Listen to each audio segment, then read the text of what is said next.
identify where your customers are really at, really understand who that customer is. So you know where your customer base is at, what their behavior is like, what their buying patterns look like, seasonalities, price levels, everything like that. So you can do accurate projections.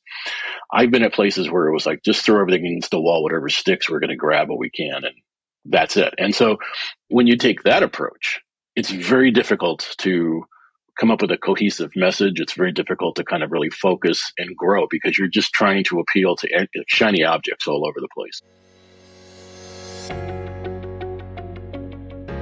Welcome to Revenue Insights. Every week, we'll be joined by revenue leaders from some of the most successful and highest growing companies.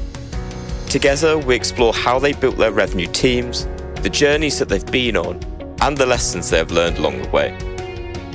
Revenue Insights is brought to you by Ebster.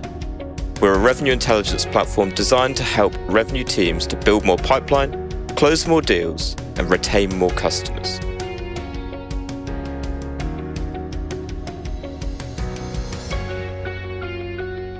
Hello there, and welcome to Revenue Insights.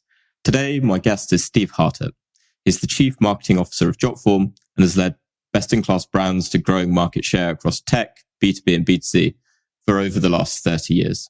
Steve, lovely to chat to you today. Oh, thank you very much. Nice to see you. Nice to be here. Awesome. Well, to anyone that's not heard of you before, perhaps listened to you on some of the other podcasts out there, can you tell us a little bit more about your story, a little more about your journey with Jotform and how you got to where you are today? Yeah, sure. No, I've been in the marketing business for almost 40 years now. I've seen an awful lot of changes. Just from a technology point of view, as well as just a consumer point of view and a product point of view. Have worked for very small startups to the point that I was like employee number 3 at startups, to also working for large corporations where we have 25,000 employees. Have run marketing departments where I was the marketing department, and I've also had 93 people working under me in a marketing department. So, I've run the gamut as far as products go, from a mix of B2B to a mix of B2C. I've worked on, I always like to say, both sides of the Pacific. I'm based here in California in the United States right now, but I've also worked in Australia for a number of years. So you kind of see just different aspects of how things work. And it's been a really fun journey. I look back, sometimes I've talked to a lot of my friends that I've known for, going back to grade school, high school, college, and we kind of just talk in general about what we have seen over our careers. And there's some really interesting stories and some interesting things that you don't realize what you're going through at the moment. But when you look back at it, it's like, wow, this was pretty incredible at the moment. And I'm glad we were there to see it and witness it. It's the classic, you never really appreciate it until you look back on it kind of moment, right? And I'm really keen to dig into some of those stories and experiences across your career. So I know that you've been spending, is it the last 7-8 years at Jotform, really building things out there. It'd be great to get a bit of context around that journey and kind of where it was when you started to where you guys are today. Sure. I mean, yeah, when I started at Jotform, I've been here just slightly under 7 years now.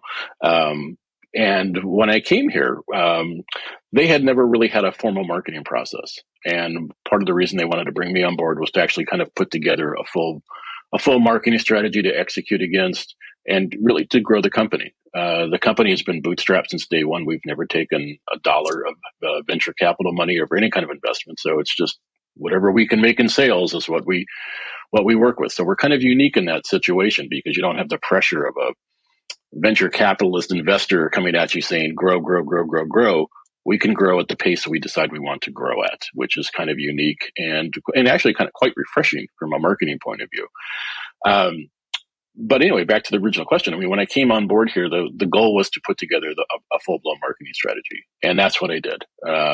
We put it in place, and we started seeing results within 2 months. We started seeing the growth curve start to pick up, and as a result of that, you start bringing more people to the platform. You start bringing more attention to the platform and things like that. And our growth just really has not slowed down since. Now, by no means am I taking credit for all the growth because we have a tremendous amount of product engineers and computer engineers, programmers. The whole gamut of the team puts together a solid really compelling product that has resonated quite well with the world.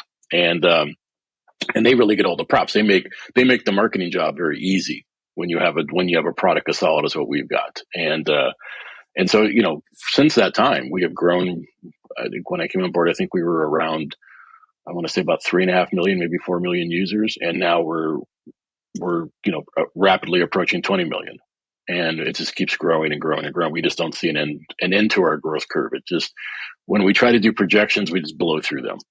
And it's very unique, very fun to be in. And you talk about being in the moment. This is one of those moments where I stop and do appreciate it, because the journey of my career, I've seen all different sides of this equation, and to be on this side of it now is quite fun and quite rewarding at the same time. It's in my head when you kind of describe it, it's very much kind of that hockey stick graph, right?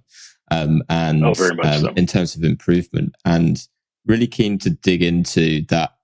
I guess what I would refer to as like that almost, well, I was going to say predictable nature, but evidently it's even going beyond your kind of wildest expectations in terms of the growth.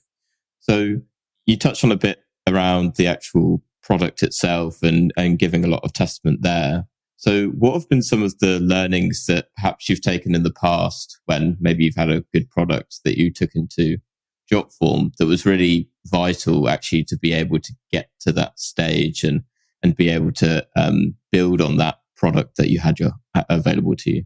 Yeah, I think one of the big lessons that I brought in, and I was truly focused on when we came here, is identify where your customers are really at. Really understand who that customer is, so you know where your customer base is at, what their behavior is like, what their buying patterns look like, seasonalities, price levels, everything like that, so you can do accurate projections. I've been at places where it was like, just throw everything against the wall, whatever sticks, we're going to grab what we can, and that's it. And so when you take that approach, it's very difficult to come up with a cohesive message. It's very difficult to kind of really focus and grow, because you're just trying to appeal to shiny objects all over the place, and you just constantly get distracted. By focusing on 2, 3, maybe 4 customer niches, right? You say, okay, these are the industries that we are going to target, because this is who is using us now and using us. I would say the consumption is very high. So if they have a high consumption volume of your product, that tells you everything you need to know at that point. Study their behavior, study what they're doing, and then go after them. And that's what we did. So you end up making a marketing campaign for niche 1, for niche 2, for niche 3, and you start seeing the results start coming in. And you'll see other industry silos start to grow alongside of it, but there's always going to be like those 3 or 4 really key markets that you really want to pay attention to, and those become your bread and butter. It becomes like the old 80-20 rule, honestly. And if you focus on those and let everything else kind of grow and continue with it, you'll do fine. And those are some of the lessons that we brought here to Jotform, and we continue to use them to this day. And it's paid off handsomely for us. I really like the kind of data insight action almost kind of approach. And what I'm interested to understand a little bit more is, what were the signals that you were seeing in your customers that ultimately helped you to get the insight to be able to make decisions off the back of it? Yeah, I mean, what we do is, we again, our data team is phenomenal. I mean, it's to have a team of kind of like, I just call them geniuses at your disposal. You could say, can you give me numbers on this? And they can produce numbers from 1,000 different angles. Makes a marketer's job that much simpler, honestly. And so when you sit there and first thing you say, give me the top 5, industries that are using our product. They can give you that. Okay, can you tell me how each one of these is using our product? So how are they using Jotform? What kind of forms are they using? What kind of volume are they using? How many forms do they have? Those kinds of things. How, when they came on board, how fast did they grow, their account? Did they start with 5 forms and now they're up to 15? Did they start at, 10 and go to 25? What kind of, what kind of volume are they getting in for data and things like that? So you understand then who's that high consumption level user. And you start looking at those patterns of how are they using your product. And that tells you the messaging that you want to take out to go attract other companies in those industries, whether it's government, whether it's a nonprofit, whether it's education, whether it's consumer products, whether it's, whatever. It could be universities. Let's say if you're looking at, let's just say in the education space, you can divide it between high schools and universities. How are universities using you versus a high school versus a school district? If you're going to look at governments, how are federal governments using it versus a state or a local government? If you're looking at consumer products, how are the ones that are using like fast moving products versus durables, those kinds of things. And so when you start breaking it down, now you can understand where their media consumption is at, right? If you're going to target emails, or if you're going to target, whatever that's going to be, it tells you what kind of messaging you want to work with, and what the cadence, what you need to work with. And then you can start looking at that. When you push out your campaigns, you start developing the ROI pretty quick, because you say, this is only like let's say we're targeting the education world. Okay. You can look and see how many new education customers did we pick up this month? Okay. How many other people came up in the halo effect underneath on the back end of that?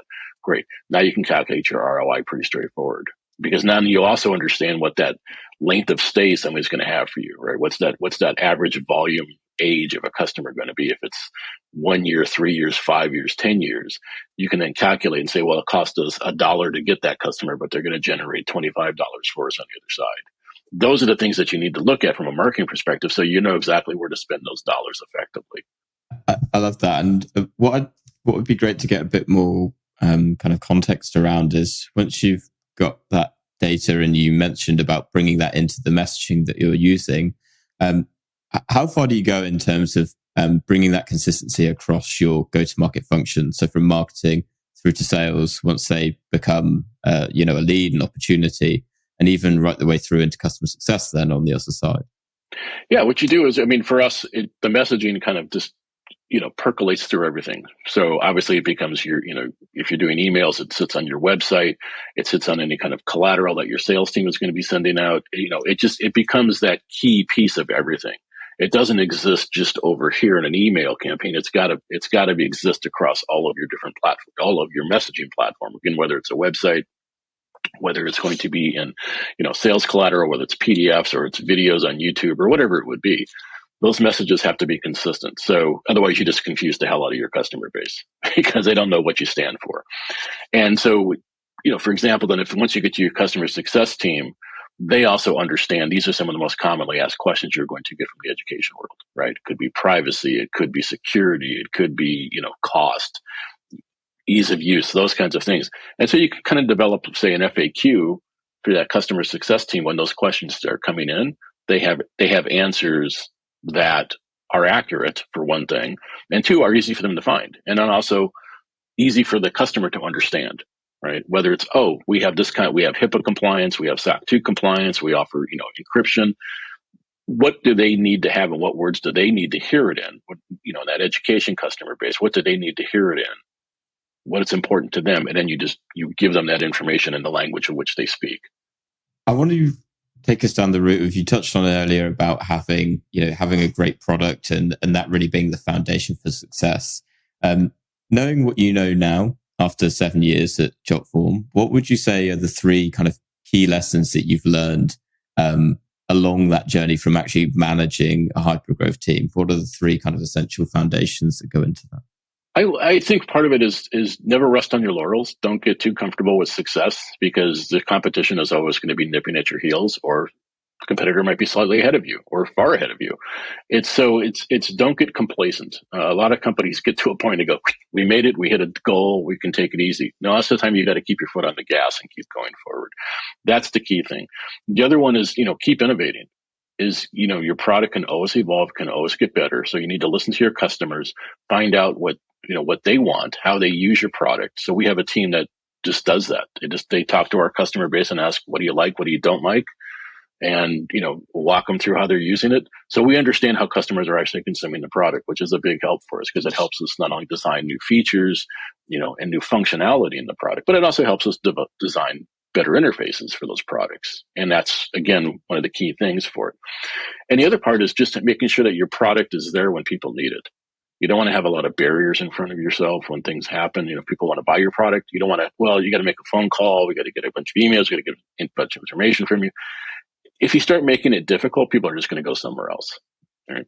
And so that's another part of it. The other one is also keep an eye on your competition. What are they doing? Are they mimicking you? Are they doing something better than you? What can we learn from them? What, whether it's good or bad, like don't make that mistake. You can see what they did and they tripped on something. And I'll give you an example. It's been about 4 or 5 years now since this happened. But one of the things I did when I came on board is I was analyzing just how we fit into the pricing structure against all of our different competitors. And our prices, us and about 5 other competitors, the prices kind of varied. What I think is interesting, after about 2 years into that study, so this is about 5 years ago now, all their prices started to come closer and closer. Now they're almost pretty much matching what Jotform does. Which you're very flattered that they think we got it right, or it's like, wow, these guys are just copying us left and right. So I mean, there's a little bit of both of that, but that tells you that your competitors are also watching you, and so there's this, I like to say mutual respect going on there, but you're always trying to improve. And you're always trying to, one up somebody a little bit, and that's the key to it. So by doing that, you make a solid product. And I think where this all borne out for Jotform in particular was when COVID hit. COVID, obviously radically changed the world.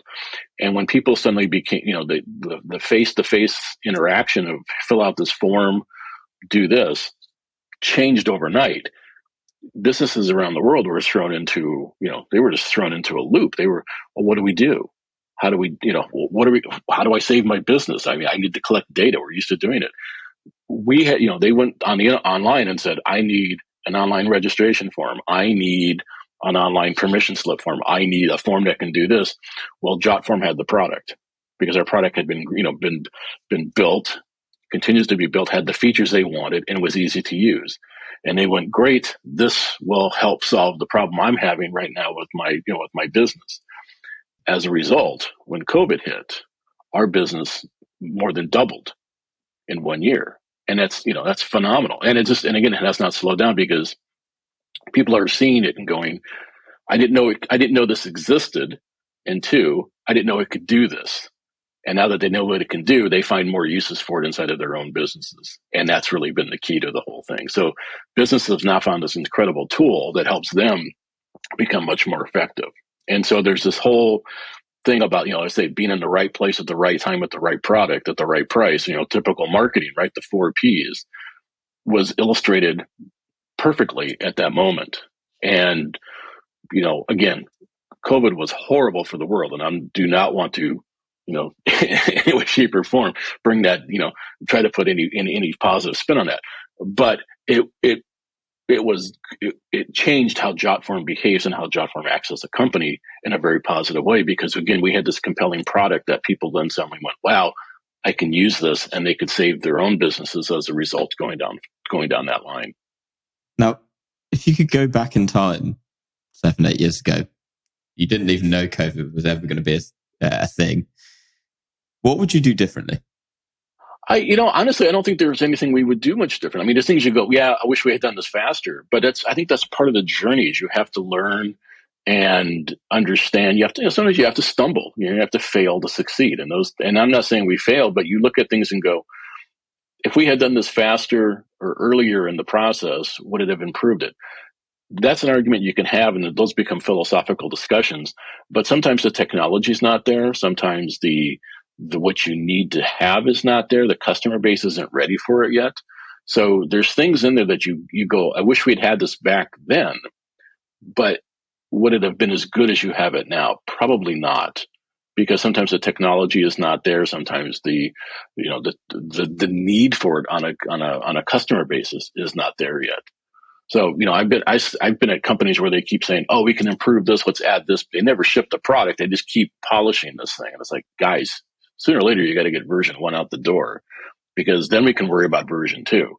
And we said, let's get version 1 going. And while we have 1 out, we're going to work on 1.1, 1.2, 1.3. We just keep improving the product. And that's the goal, is you just keep moving forward. You don't get there and rest and go, now what do we do? Because nothing's ever perfect, right? You can always improve on things, new features, new demand schedules, all sorts of things happen out there. And that's where we've been able to do it. So honestly, I don't know if I would recommend we do anything different. I think we've had the right team at the right place at the right time, doing everything the right way. And that, I think, and it comes back to the comment I made earlier about being bootstrapped. We have that unique ability to kind of pause if we need to, or put our foot on the accelerator if we need to, because we don't have an investment team in the back going, I don't care what you're doing, you still got to get us 20%. And that's when that happens, that totally changes your mind frame and how you're going to put your products out there. Yeah, I love the ethos, and I want to pick up on something that you said there. Being in the right place at the right time. Now, so often, you can be in the right place at the right time, but then not have the framework, the operations, the process to actually carry that forward. So often you can see that big spike, and then world goes back to normal and off it goes. So, in your experience, how do you really start to build sustainability off the back of that? You obviously that gave a big jump for you guys, but how did you actually continue that going forward? I think you've touched on it so far in terms of continuing to look to improve, but can you be a bit more specific around the specific areas? Yeah, I think like what we did, right? All the people that started coming on board, say day one of COVID and going from there, we looked at where they came from, right? What kind of industry are they? Were they geographically located? Are they in North America, Europe, Asia, Australia, wherever they would be at? How are they using it? What are they using it for? And so we could look at that and go, are they behaving different than our existing customer base? Or are they behaving in a new way that we're not familiar with? And you find, again, the patterns. I mean, there was a little bit of some different anomalies that people were using it slightly different, but the core of how they were using us was no different than anybody else, right? So they were using us in very much the same fashions. And so we studied those new users to make sure that, is this a big strategic shift from an organizational point of view and a product point of view, or is this just business as usual? And it really was business as usual for us. And so for us, it was, okay, we know we've got the product that these people want to work with, and let's continue to give them more of it.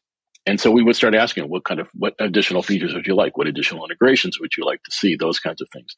And so the key to it is, it's keeping that sustainability of the customer, right? It's the longevity of them. And you don't want them just to come in and just like, that's where the spikes hit, right? They come in, they use it for 4 months, and then they go away. We have found that, again, our customers come on and that length of stay that they have has increased. So tells you that this has become a vital piece of their workflow, of their corporate workflows. And that's really been the key to it. So we still look at these groups, right? We still look at them and go, we look at things in the pre-COVID world and the post-COVID world and what has happened. And there's just commonality, big band of commonality that continues to grow.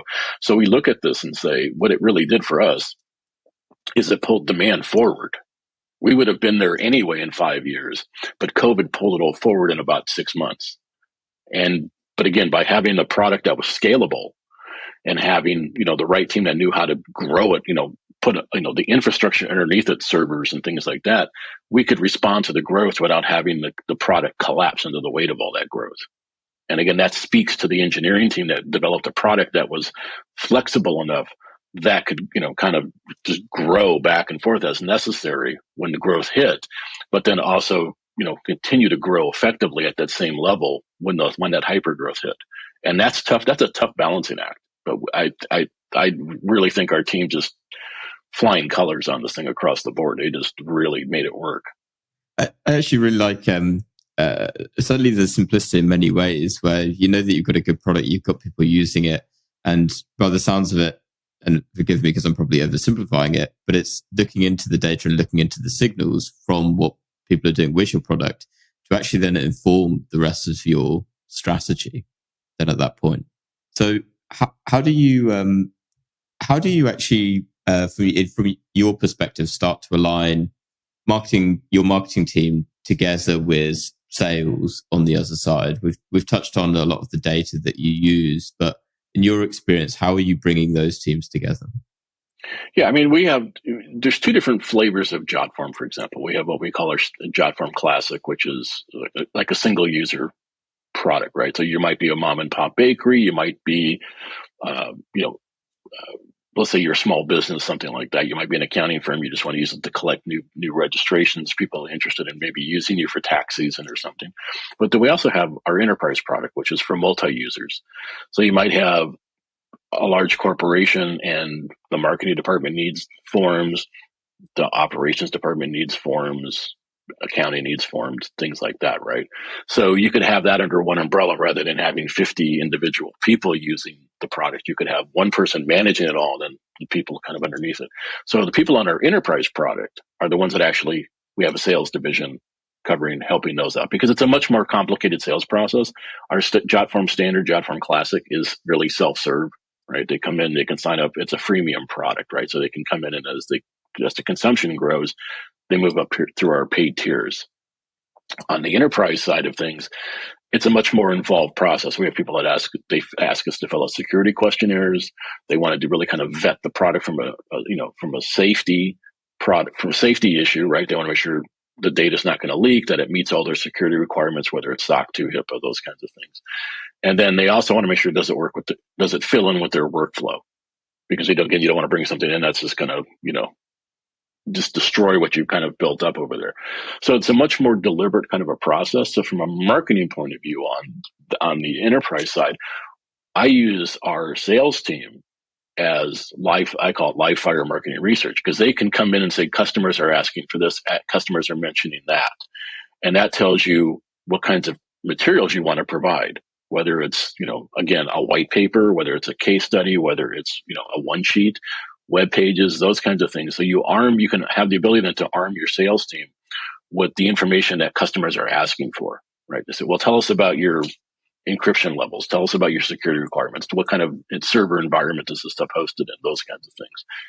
That becomes usually one of the first questions we're asked. Well, now we've got volumes of information we can provide people. And it's detailed technical. It doesn't just gloss over. It takes a deep dive from a technical point of view, because they're asking very technical questions. So that allows that customer then to take the dive down as deep as they need to go to get their question answered. And that's a big thing. So there's a lot more back and forth that has to happen in these things. Sometimes we have to do demo presentations, because again, you're appealing to a much different mindset of a customer. And it's much more deliberate. So the process, you want to say, in one respect, slows down, because they contact us, we in turn contact back to them, and then the sales process begins. And sometimes you get, a little bit into it, and they say, this isn't really what we're looking for. We're happy with our standard plan. We're good with that.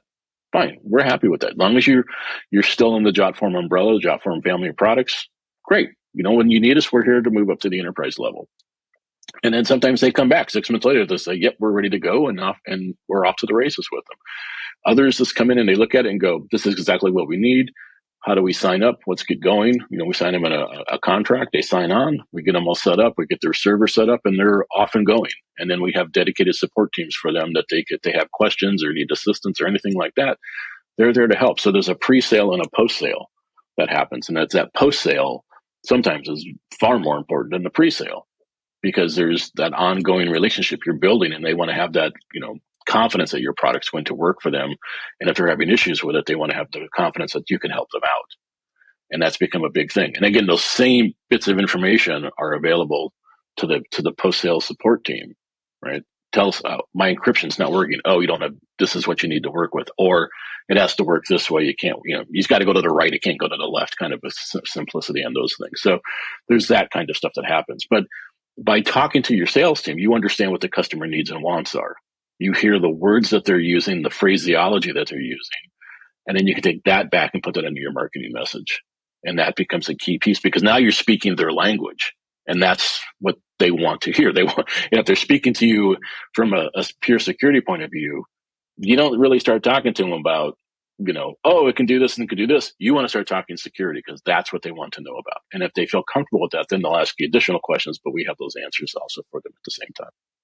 That process you mentioned there of being able to weave that what the customer is saying back into your messaging, is that a kind of in-person process, i.e. you're literally hearing that feedback come via your teams, or is that an automated process in terms of the systems that you have where, for example, you're able to see that information in your CRM or your marketing platform or whatever? A little bit of both. We see it in our CRM, because they'll ask us questions like when they fill out, basically a customer contact form. Everybody else in the world would call it a lead form. We'll ask, do you have any questions? And they will, I'm looking for something that can do this, or I'm curious about your security levels. So we can see it that way. And not everybody fills that out, but we do get probably half the people will fill that out, so we can get you get a good foundation of when we start first talking to them, we know how to start the conversation. Those that don't have it, then we can come back, and then our sales team then will kind of report back and say, this is what they're looking for. They're looking for these kinds of bits of information and things like that. So a little bit of a live conversation, a little bit of just hard research comes in on that front there. But again, you have to kind of constantly do it, because then what it tells us is what is a customer that's, say, in Europe versus a customer that's in Australia, are their needs any different, and on what level, right? And so for like a lot of them, they say one of the first things they need is data residency. That's a security issue. They want to make sure that their data is stored in Australia or the UK or someplace in the EU or Canada, North America, wherever it would be. They want to have that security, and so they ask us that question sometimes first. And when we say, "Yep, we can do that," then it opens up a whole bunch of other questions, and they'll say, "Okay, tell us about what kind of protections you have, what are you using, those kinds of things," and then we can start answering more and more of those questions. And so you take that very high level, and then you take a dive down into it. Then, and the high level is basically, where's my data stored at? And then from there, we're off to the races. I love that. Penultimate question. I'm more of a curious one. What is a challenge that you're really passionate about right now that you're actually still trying to overcome? Honestly, it's managing the growth. We're still in such a hyper growth area. It's trying to stay ahead of the curve a little bit. That's the challenge, is having enough people on board to do the job, do everything you need to do to manage it all. Try to keep your sanity along the way if you can, and don't lose your sense of humor. That's another big thing. I think that's a lot of people forget about. But those have been the challenges, is how do we continue to manage this growth? Because if you don't manage it correctly, you'll just get swallowed up by it. It's like, you can't, it's like the ocean, you don't turn your back on it. And so for us, it's continue to manage that growth and know where the turns are in the process. If something could happen, right? So if this happens, how are we going to react to it? Those kind of things. So you try to plan for all the different contingencies that can happen. But it's not like, oh my God, we're losing business. How do we recover it? It's more, we keep getting more and more and more business. What are we going to do when it gets to a certain point? How many more servers do we need? How many more people do we need? How many more engineers do we need to help program and maintain bug squashing? How many more people do we need from a customer support side of the equation? Those kinds of things. So, if X amount of customers come in, it means we need, Y number of people to handle that kind of influx. And so for us, it's been that dance as we keep climbing up that ladder. Does operations play quite a key role in how you're doing that? Or does it expand beyond? No, it's absolutely. Operations is a big piece of this thing. Everybody plays a big part in this. It's not isolated to just one department, because what happens in one place impacts another, right? So if we keep getting growth, it impacts, engineering, because they need to make sure we have all the types of pieces in place over there. From an operational point of view, do we have enough people to work with the billing information, right? Do we have enough people to hand for staffing, for hiring people, from customer support side of it? So there's two sides of it all. It's again, and none of these exist on their own. I'll say they're like gears. They all have to turn together to make this whole machine work. And again, hats off to the team. That team makes it work. It's awesome. I mean, every year we get together, we call it Jotformers Week. We all kind of get together because we're all basically dispersed around the globe, but we'll all get together for 1 week. And it's kind of amazing to see, first, people you just normally just see on a Zoom or something like that. You see them in person, which is always wonderful to see. And you get to have conversations with people.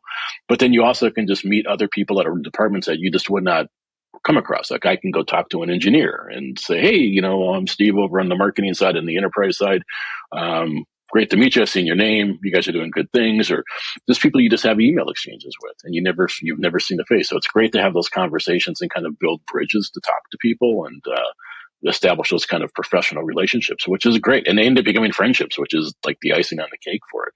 But the other side of it is, and I said this to one of my coworkers here when we had one of these groups back in last October, just the magnitude of the size of the employee base. I mean, we're north of 500 employees now. And when I started, I was employee like number 30 or something like that, 30 or 40. I was somewhere like that. And we wished we could put us all on a bus and drive off someplace. But then when you get there and you see just the humanity that is now our company. It's just, wow, look at this. This is really cool. I mean, it's just one of these fun kind of things. So those are the kind of things that you try to manage the growth on. And when you see that, you're just impressed that we've been able to get to that point without discernible interruptions. And that's, again, that's a credit to the talent of the people that work here. Yeah, completely agree. Final question, Steve. What is one book that you would recommend to other revenue leaders?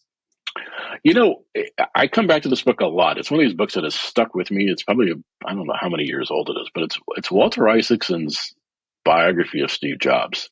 So you look at one part of it, it's just you see how Jobs grew up and what his influences were, and you see that.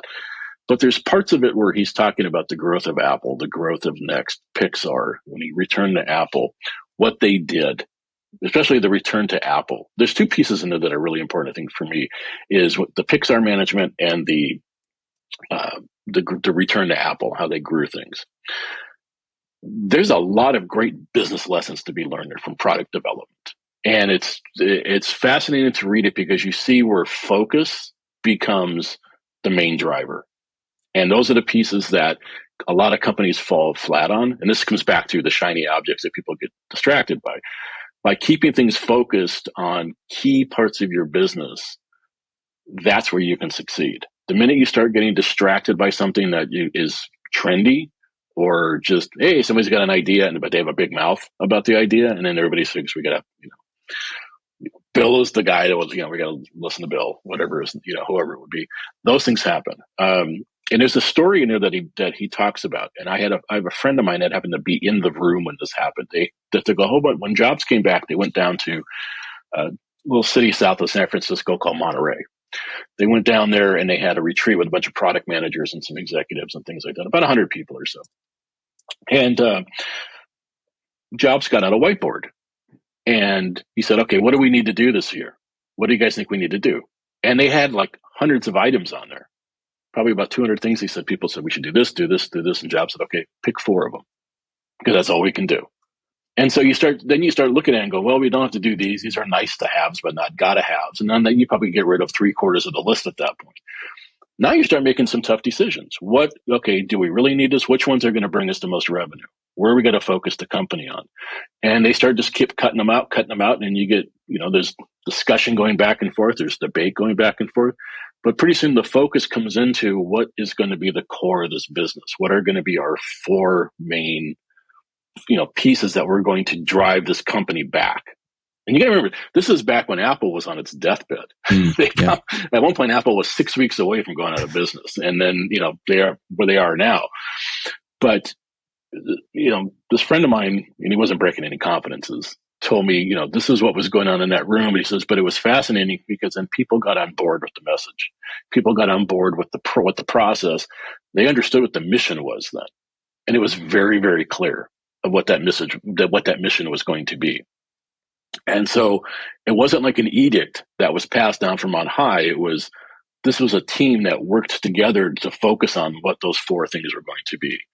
And that's a very tough trick to pull off. That's very difficult to get, that kind of an organization, because you've got a lot of competing opinions, you've got a lot of competing egos, but people were able to consensus and say, this is what we need to do. But that gave the team marching orders really for the next 5 years. And, we could all look at the results of that. What happened?